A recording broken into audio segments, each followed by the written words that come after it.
तो हमने पहले देख लिया था कि इनकम टैक्स के अंदर क्या क्या आता है और कौन कौन सा सिलेबस हमारे लिए इम्पोर्टेंट है।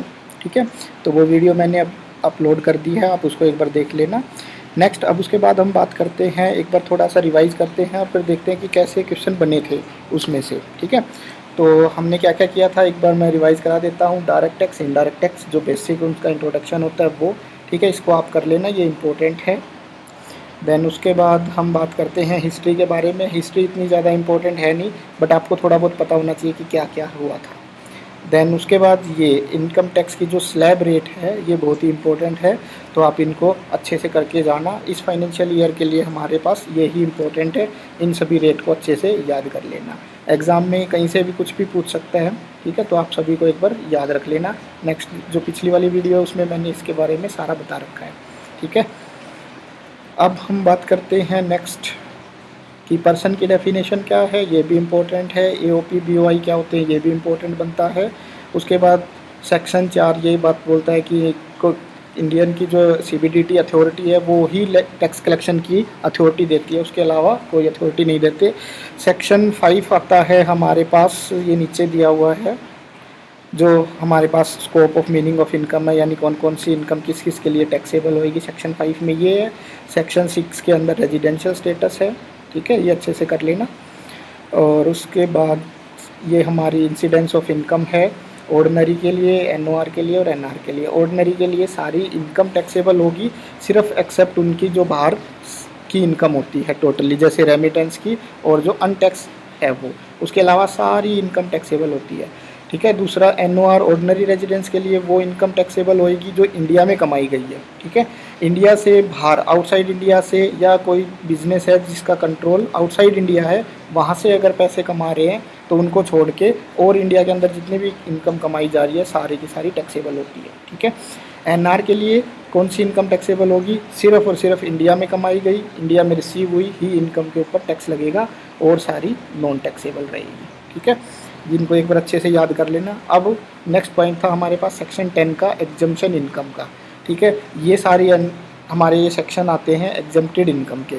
ठीक है, यानी ये इनकम जो हम ऐड ही नहीं करते टोटल इनकम के अंदर, यानी इनको हम एग्जम्प्ट लिस्ट में रखते हैं, इनकी इनकम को हम काउंट ही नहीं करते। ठीक है, तो आपको ये सेक्शन याद करके जाने की किसके अंदर क्या क्या है। ठीक है, और ये टोटली 500 हेड की कवर होती है इसमें।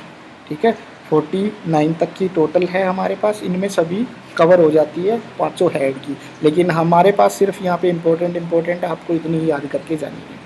ठीक है, फिर उसके बाद आता है एग्रीकल्चर इनकम का। एग्रीकल्चर इनकम क्या है, उसको कैसे कैलकुलेट करते हैं, सेक्शन 10(1) में कैसे एग्जम्प्ट होती है। ठीक है, और कितना परसेंट टैक्सेबल इनकम होएगी, यानी बिजनेस की इनकम होएगी, कितनी एग्रीकल्चर की इनकम होएगी। ठीक है, इंडिया की अगर एग्रीकल्चर इनकम है वो तो एग्जम्प्ट होती है। ठीक है, और बिजनेस की इनकम की बात करें तो वो टैक्सेबल होती है। ठीक है, किस किस केस में वो आपके सामने है। अब आता है हमारे पास हेड ऑफ इनकम्स, 5 हेड हैं, ये 5 जो इनकम के हेड है। इससे पहले हम देखते हैं कि अब पिछली बार जो एग्ज़ाम हुए उनमें कौन कौन सा क्वेश्चन हमारे पास आए हैं। तो सबसे पहले हम अगर बात करें क्वेश्चन की, तो ये रहा हमारे पास जून 19 और दिसंबर 19 का। ठीक है, इंट्रोडक्शन में से एक क्वेश्चन दिसंबर में आया हुआ। ठीक है, और एग्जाम्शंस में से एक एक क्वेश्चन दोनों बार आया हुआ है। ठीक है, तो सबसे पहले अगर हम बात करें इस क्वेश्चन की, तो ये क्वेश्चन पिछली वीडियो में मैंने डिस्कस कर लिया है। अब सेकंड वाला क्वेश्चन की अगर बात करें तो हमारे पास एग्जाम्शन लिमिट से है। ठीक है, तो अब सेक्शन है और वो हमने मैच कराने हैं। ठीक है, क्वेश्चन ऐसा ही बनेगा आपके पास। ठीक है, जैसे सेक्शन 6(1) अभी देखा हमने, सेक्शन 6 किसकी बात करता है, रेजिडेंशियल स्टेटस के बारे में। और सेक्शन 10, ये मिस प्रिंट है यहाँ पे, 10 ब्रैकेट 10 AA आएगा, यानी सेक्शन 10 की जो 10 वाली सीरीज़ है उसमें आएगा। तो मैंने बताया था 10 वाली जो सीरीज़ है उसमें सारी की सारी रिटायरमेंट से रिलेटेड इन्फॉर्मेशन आती है, यानी सारी एग्जम्प्टेड इनकम आती है। ठीक है, तो आप यहाँ से इजीली देख सकते हो कि कौन सी रिटायरमेंट से रिलेटेड है। ठीक है, तो आपने थोड़ा बहुत पढ़ रखा हो तो लीव सैलरी होती है। ठीक है, लीव सैलरी का मतलब यहाँ पे जैसे कोई बंदा जॉब करता है और जॉब करते करते वो कभी छुट्टी नहीं करता। ठीक है, तो 300 छुट्टी तक के उसको पैसे मिल जाते हैं लास्ट में। ठीक है, पर डे की जितनी उसकी सैलरी बनती है 300 छुट्टियों तक का उसको पैसा मिल जाता है। ठीक है, तो ये सेक्शन इससे रिलेटेड है। 10(1) ये आपको जनरली पता है, एग्रीकल्चर से रिलेटेड है तो 1 हो गया। सेक्शन 10(5), अब देखो 10(5) में हमारे पास आता है LTC। ठीक है, लीव ट्रैवल कंसेशन की जो छूट मिलती है, हमें जो अलाउंस मिलता है उसके बारे में एग्जम्पशन दी हुई है। ठीक है, अब अगर हम मैच करा के देखें तो इसमें हमारा आंसर निकल के आता है लास्ट में ये। ठीक है, ए का 3 यानी 6-1 सिंपल सा रेजिडेंशियल से बात कर रहा है, इसकी 4 से।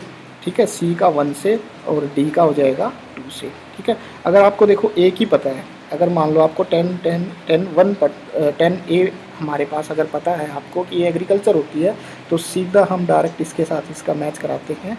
तो सी का 1 देख लो किसी में, इसमें भी नहीं है, इसमें भी नहीं है, इसमें भी नहीं है, इसी में है, तो ये हमारा आंसर हो जाएगा। ठीक है, तो ऐसे हमें ये क्वेश्चन करनी है। तो ये सारा आपको याद करना पड़ेगा, जितनी भी इनकम है ये सारी, इनको रिवाइज़ कर लेना अच्छे से। ठीक है, नेक्स्ट क्वेश्चन आता है, what percentage of income from the compensation of disaster is exempted from the tax liability. अब देखो सिंपल सी बात है, ये तो हर नॉर्मल छोटे बच्चे को भी पता होगा कि जितना भी कंपनसेशन मिलता है किसी भी डिजास्टर से, ठीक है, अगर उससे किसी बंदे की इनकम हो रही है तो वो इनकम कोई टैक्सेबल थोड़ी ना होती है, गवर्नमेंट खुद उसको दे रही है कि आप अपना ये कंपनसेशन आप इसको कवर करो, अपना जो डिजास्टर हुआ जिसकी वजह से प्रॉब्लम आई है वो सारी आप उसको सेटअप करो, तो इसके लिए कोई उसके ऊपर टैक्स थोड़ी ना लेगा, तो ये 100% आएगी। ठीक है, वैसे भी याद रख लेना compensation on disaster fully exempt होता है हमेशा। ठीक है, कंपनसेशन के केस में हमेशा ये रहेगा। ठीक है, तो ये बिल्कुल सिंपल से 3 क्वेश्चन आए हुए हैं हमारे पास पिछले 2 बार के एग्ज़ाम में, जब से रिवाइज़ हुआ है सिलेबस। ठीक है, तो आप एक बार इसको कर लेना। अब आगे हम नेक्स्ट स्टार्ट करते हैं हेड्स ऑफ इनकम, यानी मैंने बताया था कि एक बंदे की टोटल इनकम कैसे कैलकुलेट करते हैं और उसी के ऊपर टैक्स लगता है। तो सबसे पहले हमने देखा कि उसकी रेजिडेंशियलशिप, वो रेजिडेंट है या नहीं, रेजिडेंस के बेस पे ही उसकी इनकम काउंट होती है। देन उसके बाद आता है कि वो बंदा कैसे काम कर रहा है, क्या क्या काम करके बिजनेस से कैसे कैसे वो पैसे कमा रहा है। तो ये 5 हेड बनते हैं जहाँ से वो बंदा इनकम कमा सकता है। First, income from salary, section 15 to 17। आपको बस जर्नली ये याद रखना है 15 to 17 सैलरी हेड से रिलेटेड है। अब कोई बंदा कैसे पैसे कमा सकता है, हाउस प्रॉपर्टी से, यानी हाउस प्रॉपर्टी को रेंट पे दे के पैसा कमा सकता है। ठीक है, सेक्शन 22 to 27। अब नेक्स्ट पॉइंट आता है कि वो कैसे पैसे कमा सकता है, बिजनेस करके, बिजनेस एंड प्रोफेशन से। ठीक है, तो वो सेक्शन 28 to 44 हो जाएगा, उसमें कवर हो जाएंगे। फिर कैपिटल गेन से, यानी कोई बंदा अपनी एसेट्स को बेच के पैसा कमा सकता है, तो वो कैपिटल गेन 45 to 55 में आ जाएगा। और लास्ट, इनके अलावा जो और भी कोई इनकम बच गई वो सारी आ जाएगी अदर सोर्स में 56 to 59। ठीक है, अब हम इन सभी के बारे में डिस्कस करेंगे। ठीक है, कि कौन कौन से हेड में क्या क्या आता है। ठीक, ओके, जनरली है ना क्वेश्चन ये बन सकता है कि कौन से हेड में कौन कौन सी इनकम आती है, तो आपको एक बार सेक्शन थोड़े से याद रखने हैं। ठीक है, एग्जाम से पहले एक बार इनको याद रख लेना। बात करते हैं सबसे पहले हेड की सैलरी के बारे में। ठीक है, तो सेक्शन 15 कहता करते हैं अपना फर्स्ट हेड, जो कि इनकम फ्रॉम सैलरी हेड से है 15, 16 और 17 सेक्शंस के अकॉर्डिंग। सबसे पहले हम अगर बात करें तो मीनिंग ऑफ सैलरी, सबसे पहले पॉइंट ये है कि सैलरी का ही मतलब क्या है, यानी यहाँ पे हम जनरली ये देखेंगे कि एम्प्लॉयर और एम्प्लॉय का रिलेशन एग्जिस्ट करना बहुत ही ज़रूरी है। ठीक है, अगर किसी भी केस में एम्प्लॉयर और एम्प्लॉय का रिलेशन ही एग्जिस्ट नहीं होगा तो हम उसको इनकम फ्रॉम सैलरी ऐड में कैलकुलेशन ही नहीं करेंगे, उसको ऐड ही नहीं करेंगे। ठीक है, तो सबसे मेन पॉइंट यही था। उसके बाद अगर बात करें तो हमारे पास 15 जो सेक्शन है वो ये बात कह रहा है कि जो टैक्स हम कैलकुलेशन करेंगे या जिस बंदे की टोटल जो सैलरी होगी वो किस बेस पे चार्ज होगी, किस तरीके से वो टैक्स के अंदर ऐड की जाएगी। ठीक है, तो सेक्शन 15 ये बात कहता है कि चार्जेबिलिटी ऑफ टैक्स।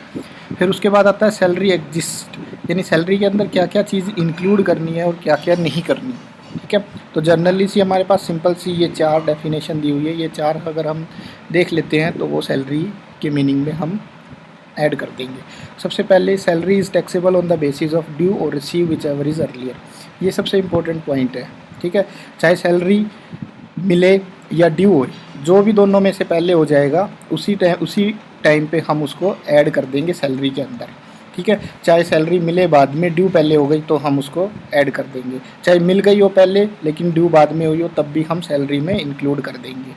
ठीक है, नेक्स्ट पॉइंट है any arrear of salary paid on the allow to him. Okay, अब देखो कोई पिछली साल की कोई एरियर रह रहा हो, सैलरी का कोई पार्ट हो जो पीछे हमें नहीं मिला हो, अब मिला हो, ठीक है, तो उसको भी हम सैलरी का ही पार्ट मान के उसको ऐड कर देंगे।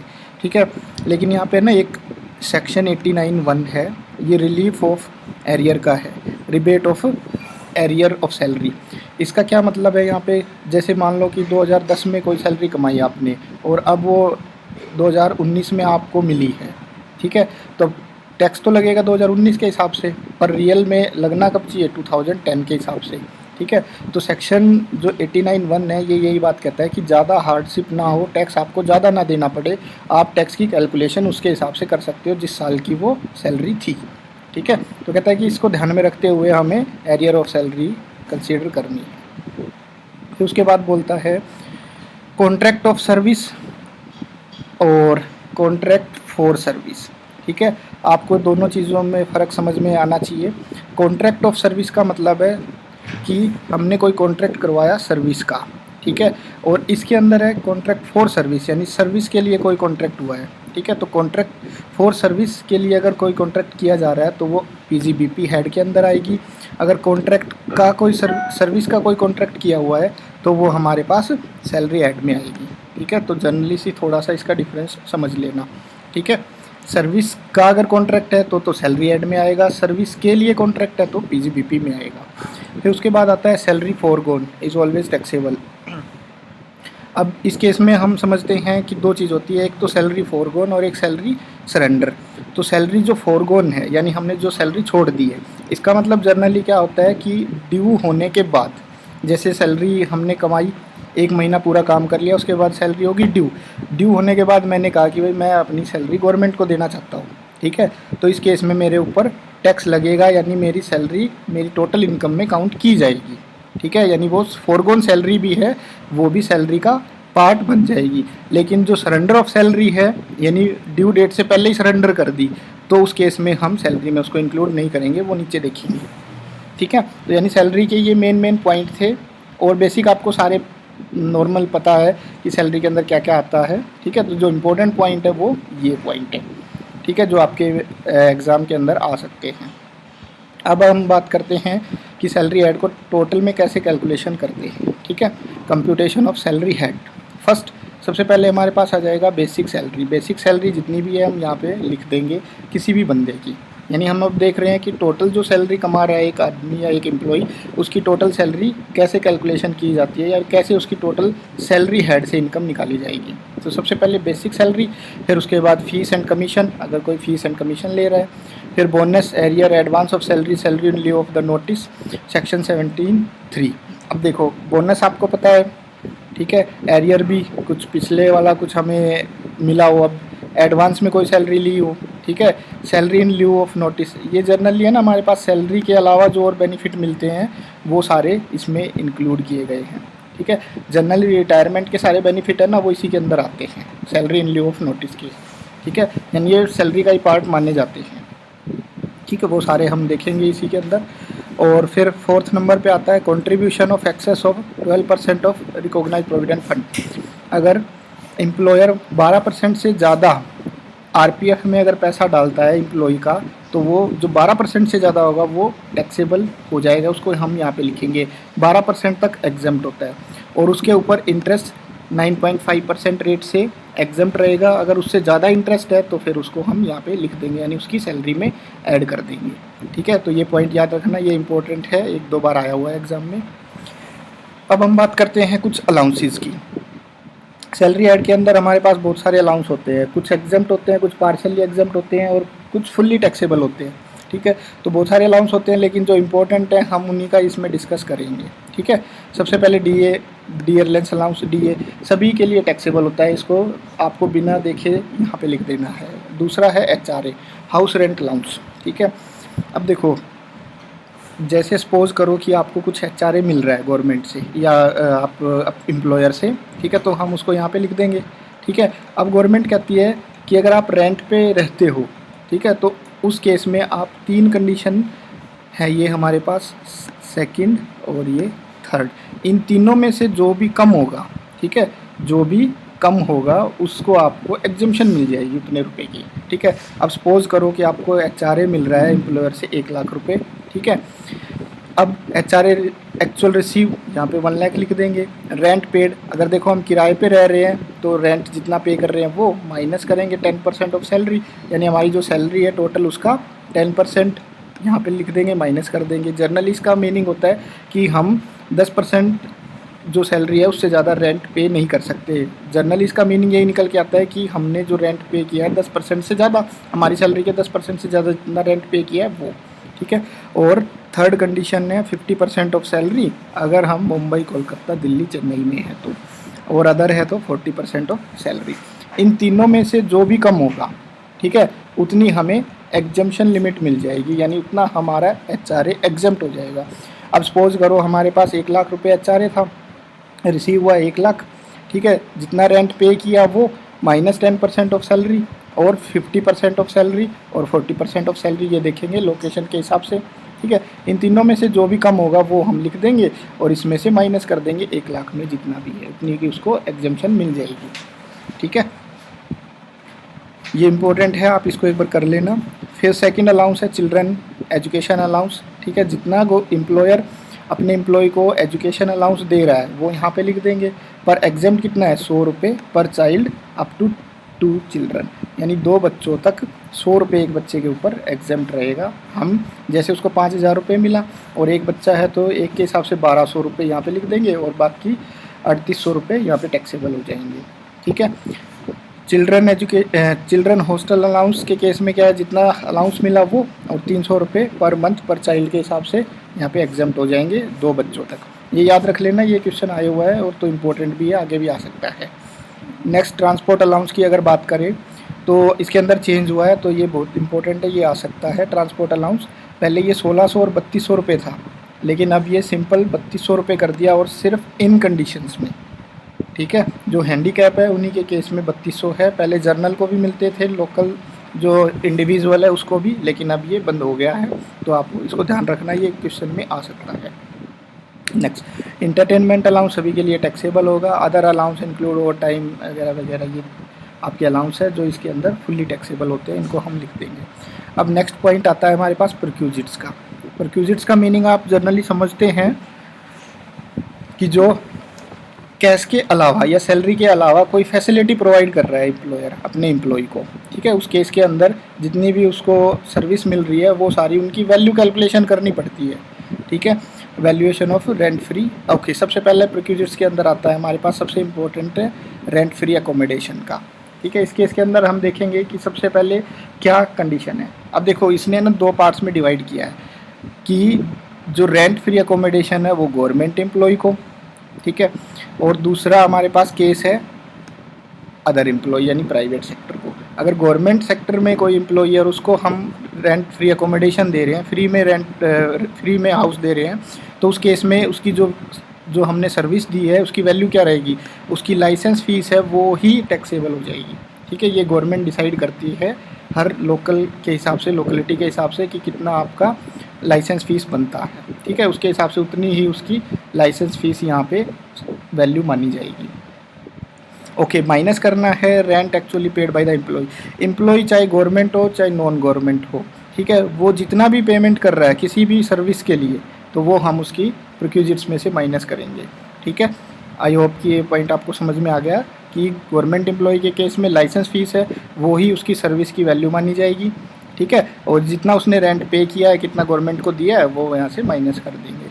अब सेकंड पॉइंट आता है कि अदर एम्प्लॉय मतलब प्राइवेट सेक्टर के अंदर कोई एम्प्लॉय है तो इस केस में 2 बातें हो सकती है, या तो उसका जो अकोमोडेशन है वो एम्प्लॉयर का खुद का हो, ठीक है, या ऐसा हो सकता है कि उसने लीज़ पे लेके एम्प्लॉय को दे रखा हो, ठीक है। इन दोनों केसों को अच्छे से हम करेंगे।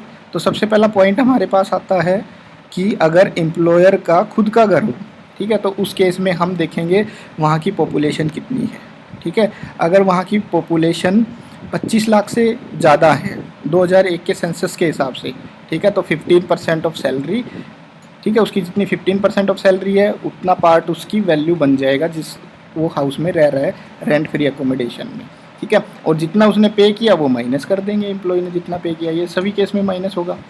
अगर जिसकी दूसरा केस हो सकता है जिसकी पॉपुलेशन 10 से और 25 लाख के बीच में है, ठीक है, तो उस केस में 10% ऑफ सैलरी हो सकता है। ठीक है, माइनस करेंगे जितना उसने एक्चुअल पे किया।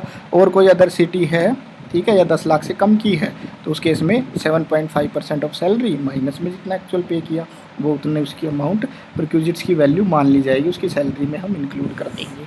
आई होप कि आपको समझ में आ गया होगा। अब बात करते हैं कि उसने किराए पे लेके दे रखी हो, ठीक है, यानी एम्प्लॉयर ने कोई बिल्डिंग किराए पे लेके फिर अपने एम्प्लॉय को दे रखी है, तो उस केस में हम क्या करेंगे, जो लीज़ है या रेंट वैल्यू है वो और 15% ऑफ सैलरी, इन दोनों में से जो भी कम होगा, ठीक है, इन दोनों में से जो भी कम होगा वो उसकी वैल्यू मान ली जाएगी, ठीक है, और जितना उसने पे किया है वो माइनस कर देंगे, उतनी उसकी वैल्यू मान ली जाएगी।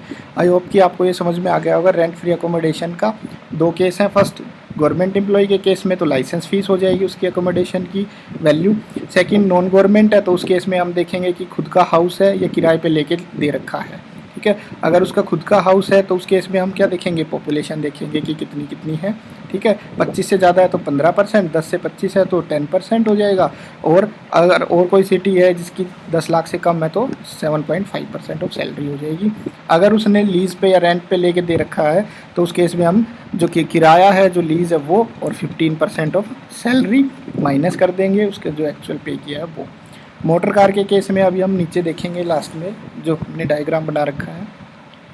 उसके अलावा एनी अदर परक्यूजिट्स है, जैसे सर्विस ऑफ ए स्वीपर हो गया, गार्डनर हो गया, वॉचमैन हो गया, पर्सनल अटेंडेंट हो गया। इन केस में हमारे पास क्या होता है कि जितनी भी हम कॉस्ट उनको दे रहे हैं, जितना भी हम उसको पे कर रहे हैं, ठीक है, जितना एम्प्लॉयर पे कर रहा है वो, और माइनस कर देंगे कि एम्प्लॉय से जितना हमने लिया है, ठीक है। इन दोनों में से जो, जैसे हमने किसी गार्डनर को पे किया है 10,000 रुपये और एम्प्लॉय पे कर रहा है 2,000 रुपये, तो हम 10 में से 2 माइनस करके 8,000 उसकी सैलरी में इंक्लूड कर देंगे, ये परक्यूजिट्स की वैल्यू मानी जाएगी, ठीक है। सेम ऐसे ही गैस, वाटर सप्लाई, सब इनके केस में भी यही होगा।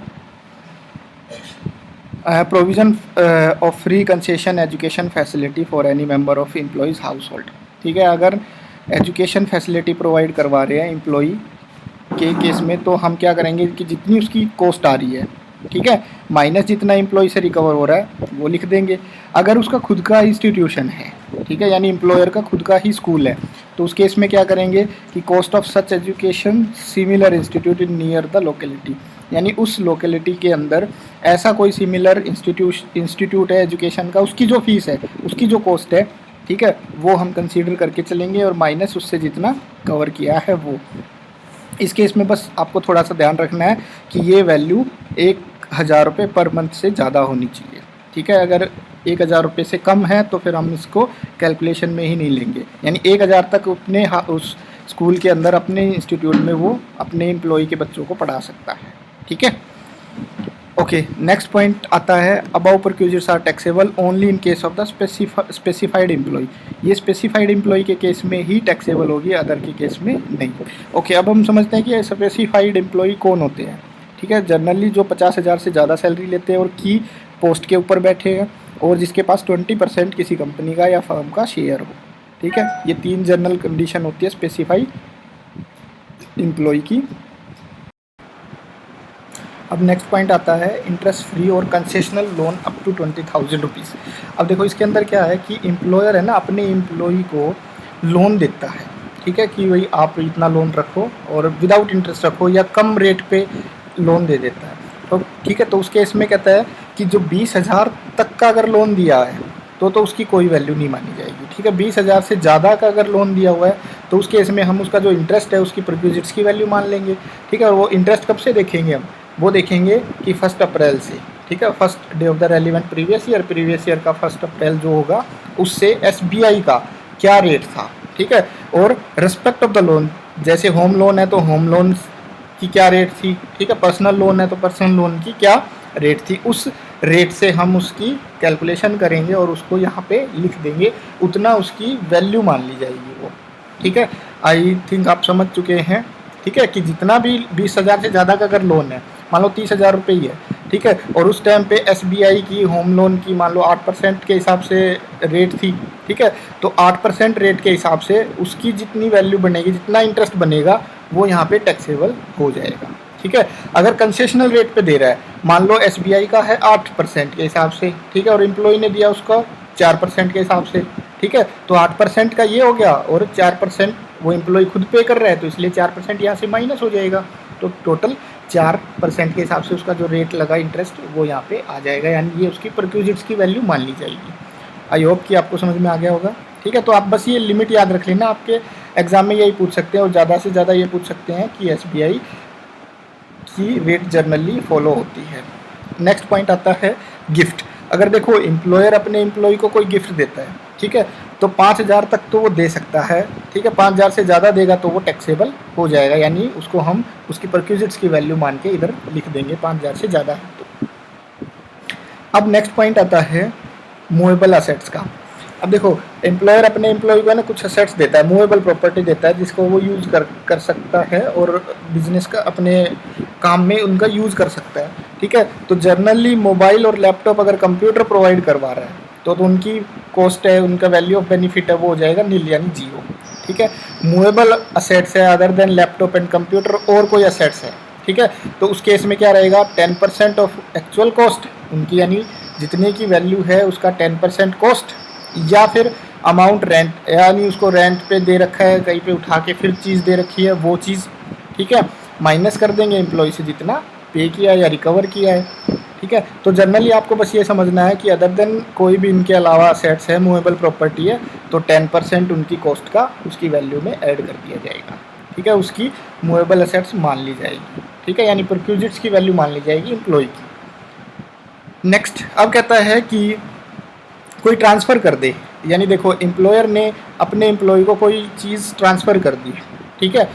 अब क्या करते हैं एम्प्लॉयर अपने एम्प्लॉय को ना सस्ती चीज़ दे देता है, जैसे कोई गाड़ी दे दी, ठीक है, वो गाड़ी वैसे 10 लाख की थी, उसने 2 लाख रुपए में उसको दे दी क्योंकि वो उसका एम्प्लॉय था, ठीक है। उस केस में कहता है कि क्या उसे 8 लाख का बेनिफिट हो गया, नहीं, उस केस में हम निकालेंगे, ठीक है, अलग से।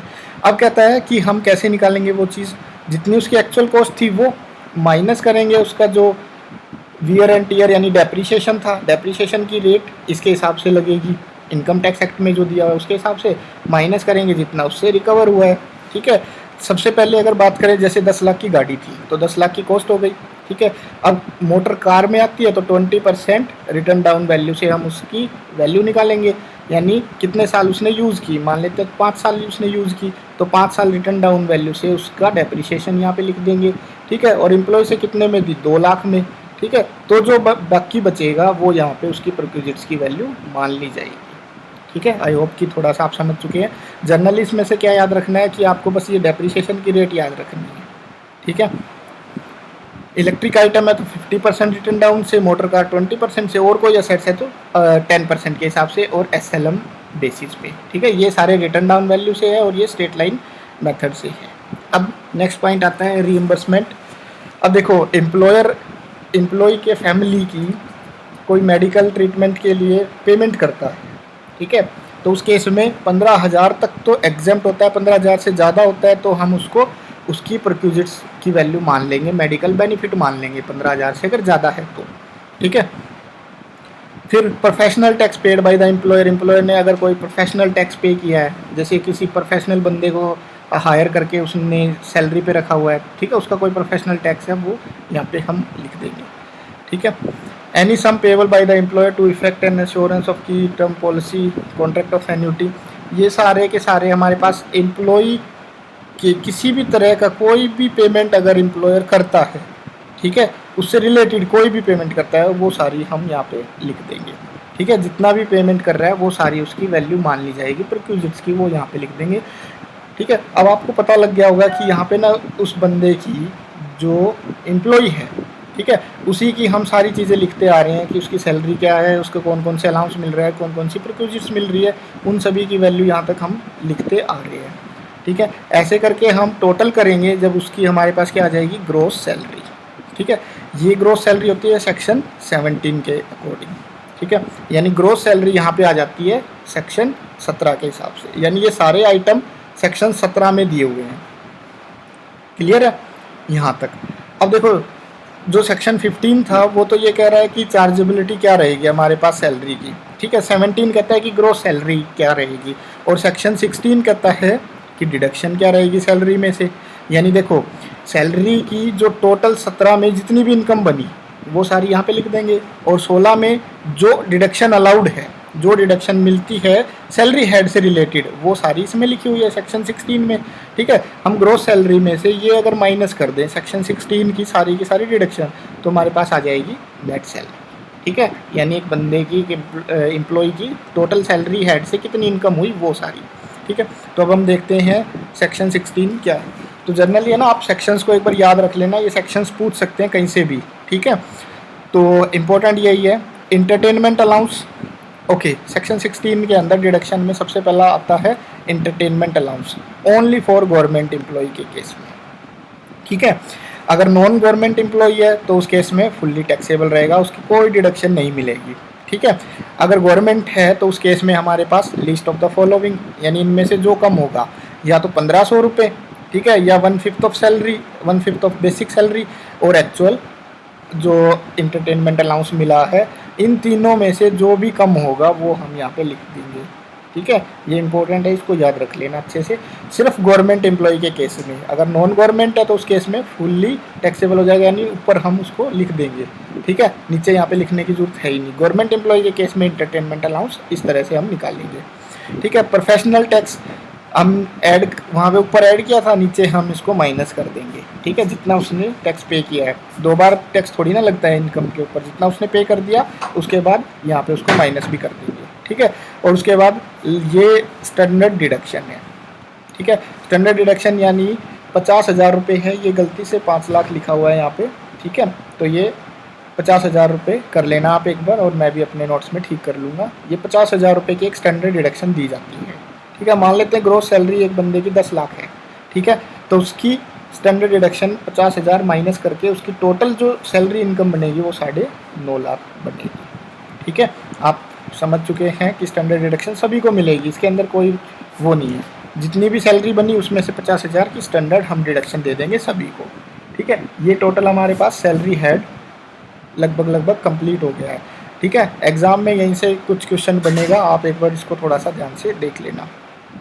ओके, अब नेक्स्ट पॉइंट आता है हमारे पास items which are not recorded in the salary, यानी जो सैलरी में हमें इंक्लूड नहीं करना। ठीक है, यानी जो टैक्सेबल नहीं होते सैलरी हेड के अंदर। ठीक है, तो सबसे पहले लोन फ्रॉम एम्प्लॉयर।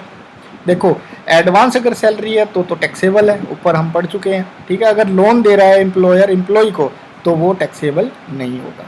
ठीक है, सरेंडर ऑफ सैलरी, सरेंडर मैंने अभी फोरगोन ऑफ सैलरी बताया था ऊपर, ऐसे ही सरेंडर ऑफ सैलरी है। सरेंडर ऑफ सैलरी ये होता है कि हम ड्यू डेट से पहले ही अपनी सैलरी गवर्नमेंट के हाथ में दे देते हैं कि भाई आप रख लेना। ठीक है, उस केस में हमारे पास ये एग्जम्प्ट हो जाती है, यानी इसको हम नहीं मानेंगे, यदि सैलरी में इसको ऐड ही नहीं करेंगे। क्लियर है? कोई अगर फैमिली पेंशन मिल रही है, ठीक है, फैमिली को कोई फैमिली पेंशन मिल रही है तो उस केस में हम उसको सैलरी हेड में इंक्लूड नहीं करेंगे। अगर कोई और पेंशन है तो उसको हम, ठीक है, ऐड करेंगे सैलरी हेड के अंदर। Salary payable to the partner, अब देखो पार्टनर को अगर कोई सैलरी मिल रही है, ठीक है, तो इस केस में उस बंदे की या पार्टनर की सैलरी ऐड में इनकम ऐड नहीं करनी हमें। ठीक है, उसके पीजीबीपी में वो इनकम ऐड होएगी, वहाँ से ही उसका टैक्स कैलकुलेशन हो जाता है 40B के हिसाब से। ठीक है, तो कभी उसकी सैलरी इधर ऐड नहीं करेंगे। यानी जनरली बात ये है कि पार्टनरशिप को अगर कोई सैलरी मिल रही है तो वो किस हेड में आएगी, ऐसा क्वेश्चन आ सकता है, तो हम उसको पीजीबीपी में इंक्लूड करके चलेंगे, ना कि सैलरी हेड में। ठीक है, salary payable to the member of parliament, okay, MLA MP होते हैं, उनकी जितनी भी सैलरी मिलती है वो सारी सैलरी हेड में नहीं आएगी, वो सारी आएगी उनके अदर सोर्स के अंदर। क्लियर है यहाँ तक सारा पॉइंट? ठीक है, और इनके अलाउंस सारे एग्जाम्प्ट होते हैं, ये आपको पता ही है, ऊपर हमने देख लिया। अब नेक्स्ट पॉइंट आता है हमारे पास परक्यूजर्स। ठीक है, परक्यूजर्स मैंने ऊपर भी बता दिया था कुछ, लेकिन कुछ हमारे पास अलग से भी हैं, तो आप एक बार इनको अच्छे से देख लेना। ठीक है, रेंट फ्री एकोमोडेशन हमने ऊपर देख लिया। फर्स्ट पॉइंट में क्या कहता है, टैक्सेबल फॉर ऑल एम्प्लॉय, सभी के लिए ये टैक्सेबल रहेंगे। ठीक है, rent free accommodation at the concessional rate. ठीक है, ओब्लिगेशन पेड, अब देखो कोई क्लब का बिल, सैलरी सर्वेंट का बिल, ये सारे पे कर रहा है एम्प्लॉयर खुद अपने एम्प्लॉय का, तो वो सारे के सारे क्या हो जाएंगे, एम्प्लॉय के हाथ में टैक्सेबल होंगे। ठीक है, वो सारी चीज़ें हैं यहाँ पे।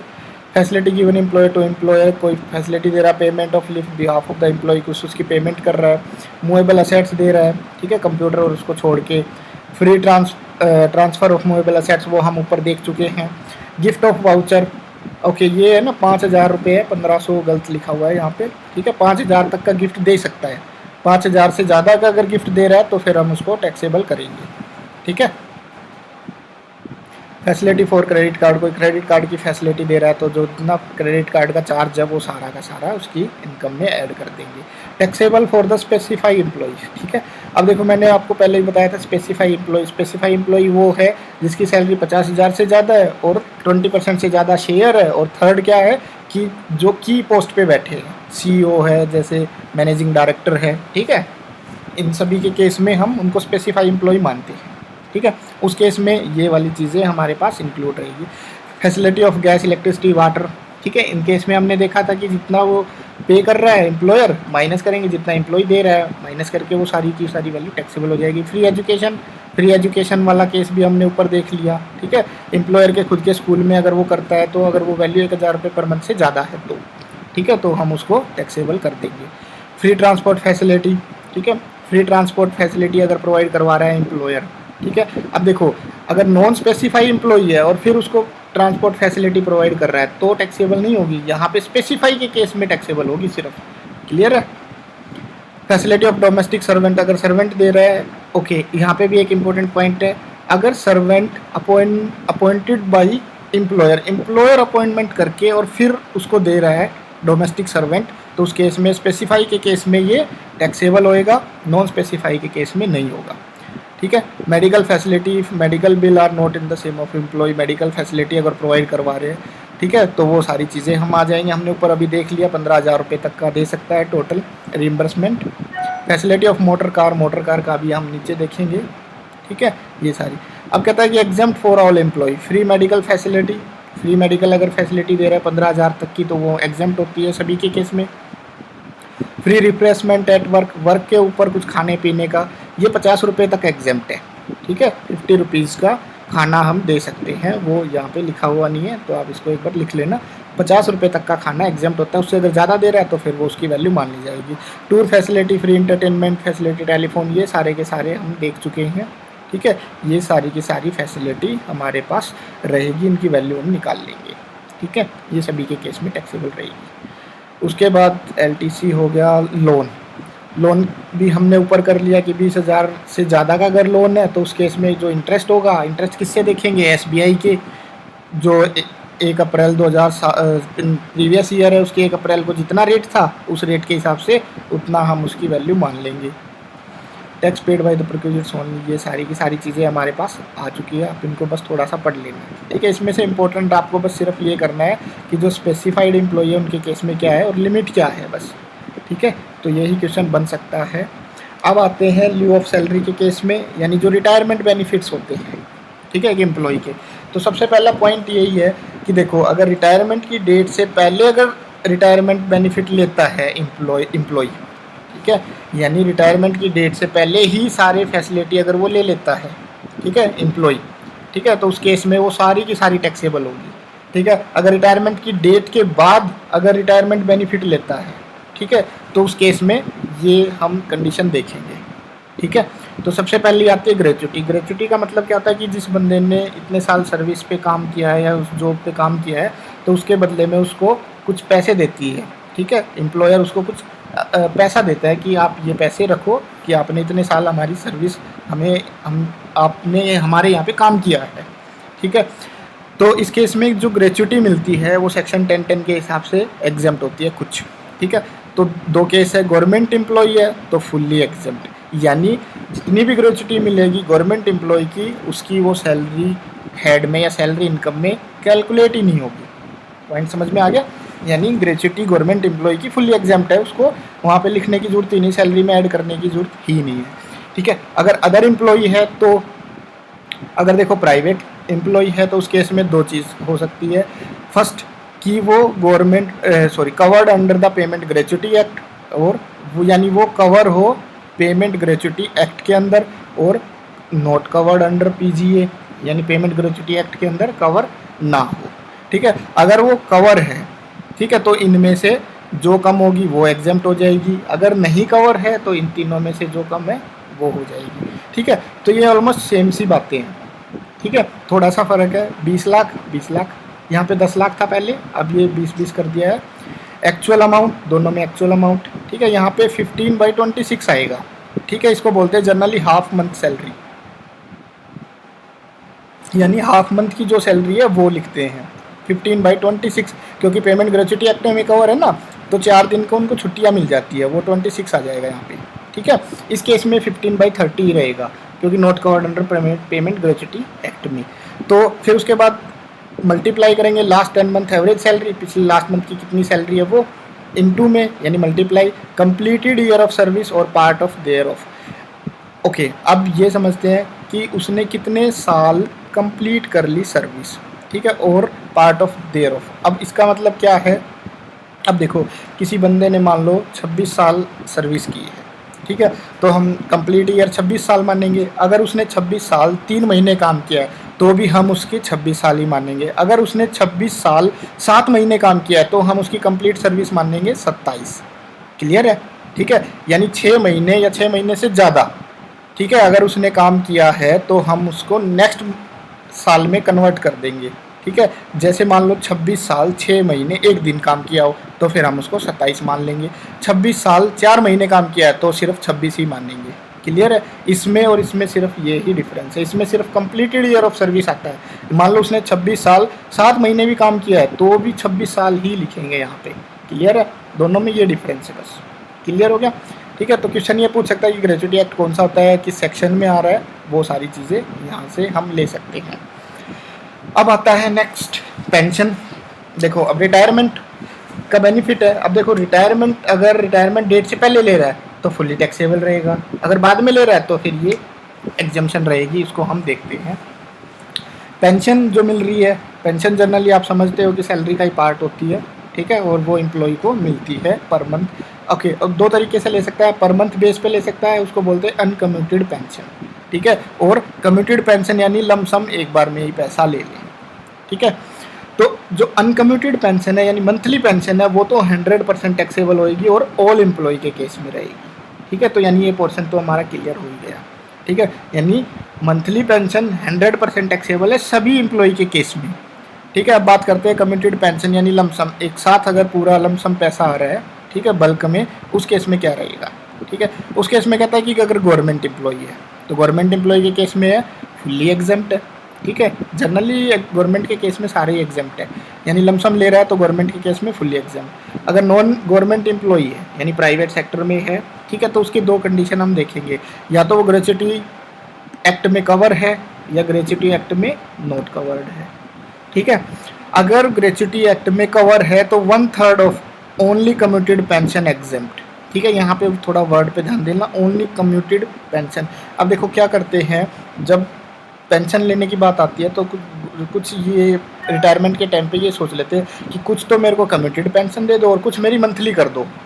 ठीक है, तो उस केस में आपको समझना है, मान लेते हैं जैसे उसने अपनी 60% तो कम्यूटेड पेंशन ले ली और 40% मंथली कर ली, तो जो मंथली आएगी वो तो टैक्सेबल रहेगी।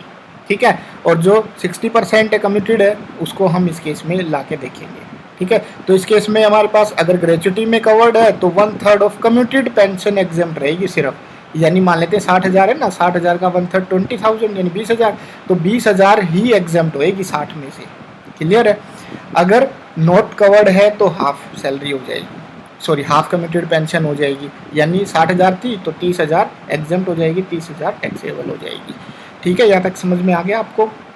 नेक्स्ट फिर आता है हमारे पास रिट्रेचमेंट कंपनसेशन और वॉलंटरी रिटायरमेंट स्कीम। ठीक है, अब देखो जो रिट्रेचमेंट कंपनसेशन है यानी उन्होंने ज़बरदस्ती से किसी को निकाल दिया, अब निकाल दिया तो उसको कुछ है ना कंपनसेशन देते हैं कि आप ये पैसे रख लो। ठीक है, उस केस में कितना एग्जेम्प्ट होएगा, उस केस में इन तीनों में से जो कम होगा वो हमारा एग्जेम्प्ट हो जाएगा। मान लेते हैं रिट्रेचमेंट कंपनसेशन 10 लाख रुपए मिला।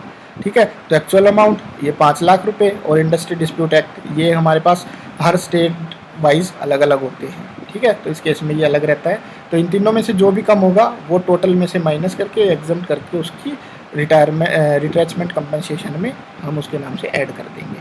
अब वीआरएस अगर कोई लेता है तो उस केस में हमारे पास ये 4 कंडीशन है, इनमें से जो कम होगा वो एग्जाम्प्ट हो जाएगा। जितना एक्चुअल मिला वो 5 लाख, ठीक है। रिमेनिंग पीरियड ऑफ सर्विस जितनी बाकी बची हुई है और लास्ट ड्रॉन सैलरी कितनी थी उससे मल्टीप्लाई कर देंगे वो अमाउंट। और completed year of service 3 month into में लास्ट ड्रॉन सैलरी, ठीक है। कंप्लीट ईयर जितना उसने काम कर लिया वो 3 मंथ्स, जो 3 मंथ हो जाएंगे वो, और लास्ट ड्रॉन जो सैलरी है वो यहाँ पे लिख देंगे। उसकी मल्टीप्लिकेशन करने के बाद इन चारों में से जो कम होगा वो हमारी एग्जम्पशन हो जाएगी वीआरएस की, ठीक है यहाँ तक।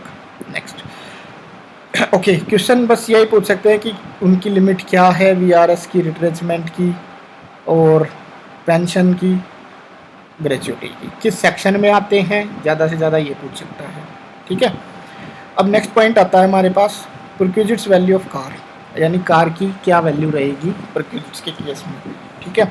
अब देखो यहाँ पे ना 2 चीज़ें हो सकती है, ये कार्ड नहीं है ये कार है, ठीक है। कार ओवन और ओब्लिक में हायर्ड बाई। अब देखो कार खुद की हो या हायर कर रखी हो एम्प्लॉयर ने, और एक्सपेंस कौन कर रहा है, एम्प्लॉयर ही कर रहा है, ठीक है। और फुल्ली यूज़ है ऑफिशियली, अगर ऑफिशियली यूज़ है तो उसकी परक्विजिट्स की वैल्यू नील रहेगी। यानी देखो एम्प्लॉयर की खुद की कार है, ठीक है, और एक्सपेंस भी एम्प्लॉयर कर रहा है, ठीक है, और पूरा का पूरा बिजनेस में यूज़ हो रही है, ठीक है, यानी ऑफिशियली यूज़ है तो उसका खर्चा कहाँ पे भी हो जाएगा, प्रॉफिट एंड लॉस में, पीसीबीपी में। तो वो ये चीज़ है, ठीक है। उस केस में जो एम्प्लॉई है उसके केस में उसकी वैल्यू कुछ भी नहीं रहेगी, ठीक है। अब कहता है कि अगर वो पार्शियली यूज़ कर रहा है, कुछ पोर्शन तो ऑफिस के काम से, कुछ अपने पर्सनल काम से, ठीक है, तो उस केस में इन्होंने बाइफिकेट किया है 1.6 लीटर सीसी, यानी अगर इंजन की कैपेसिटी 1.6 लीटर तक की है तो 1800 पर मंथ उसकी वैल्यू मान ली जाएगी, ठीक है। मान लेते हैं एक एम्प्लॉयर ने अपने एम्प्लॉय को एक गाड़ी दे रखी है, ठीक है, और वो गाड़ी पार्शियली यूज़ कर रहा है, कुछ ऑफिस में और कुछ पर्सनल में, ठीक है, और वो 1.6 लीटर से कम की है, ठीक है, तो उस कार की वैल्यू मान ली जाएगी। यानी जो हमारे पास जो एम्प्लॉई है उसकी सैलरी में 1800 पर मंथ के हिसाब से हम उतना उसकी परक्विजिट्स की वैल्यू मान के सैलरी में ऐड कर देंगे। क्लियर है। अगर इंजन 1.6 लीटर से ज़्यादा है तो 2400 रुपये पर मंथ हो जाएगा, ठीक है। अगर एम्प्लॉई की कार है, ठीक है, और खर्चे एम्प्लॉयर कर रहा है, ठीक है, अगर फुल्ली ऑफिशियल यूज़ है तो नोट वैल्यू, कोई भी वैल्यू नील वैल्यू रहेगी, ठीक है। अगर पार्शियली यूज़ कर रहा है, ठीक है, तो actual expenditure borne by employer, employer ने जितने बोन किए हैं वो, ठीक है, माइनस कर देंगे परक्विजिट्स की वैल्यू जो ऊपर है इनमें से, जितना एक्सपेंस वो एम्प्लॉयर कर रहा है, ठीक है, और जितनी उसने यूज़ की है इन दोनों में से, ठीक है, 1800 है या कौन सी है 1.6 लीटर की है तो 1800, और उससे ज़्यादा है तो 2400 हम यहाँ पे माइनस कर देंगे, जितनी वैल्यू आएगी वो यहाँ पे उसके लिए टैक्सेबल हो जाएगी। क्लियर है। अब कार एम्प्लॉयर की है, एक्सपेंस बियर करता है एम्प्लॉय, तो उस केस में हमारे पास क्या रहेगा 600 रुपये पर मंथ और 900 रुपये पर मंथ। क्लियर है यहाँ तक, ठीक है। यानी एम्प्लॉयर ने बस कार दे रखी है और खर्चे वर्चे सारे एम्प्लॉय के हैं, तो उस केस में 600 रुपये और 900 रुपये पर मंथ के हिसाब से वैल्यू रहेगी, ठीक है। अगर शेफर है या ड्राइवर रख रखा है तो 900 रुपये पर मंथ सभी के केस में ऐड कर देंगे, ठीक है, अगर ड्राइवर भी दे रखा है तो। क्लियर है यहाँ पे 900 रुपये पर मंथ के हिसाब से। यहाँ तक हमारा टोटली सैलरी ऐड कंप्लीट हो जाता है, ठीक है। अब हम देखते हैं कि इसमें से क्या क्वेश्चन बने हैं, ठीक है। तो जनरली बस सेक्शंस में से ही क्वेश्चन बनाए हैं। 10 ए है ये, ठीक है, और फिर 10(5) है जो एग्जाम्पशन इनकम है ट्रैवल कंसेशन के हिसाब से, एलटीसी मिलती है वो, और लीव सैलरी 10 ए के हिसाब से है, ठीक है। तो जनरली यही क्वेश्चन बना है और ये एग्जाम्पशन में भी है, ठीक है, तो हम इसको दोनों तरह से समझ सकते हैं। वैसे सैलरी में से कोई ऐसा क्वेश्चन नहीं बना है, जो 2 एग्ज़ाम हुए हैं 19 में, ठीक है, जून और दिसंबर में, उनमें सैलरी में से कोई भी क्वेश्चन नहीं आया है, ठीक है।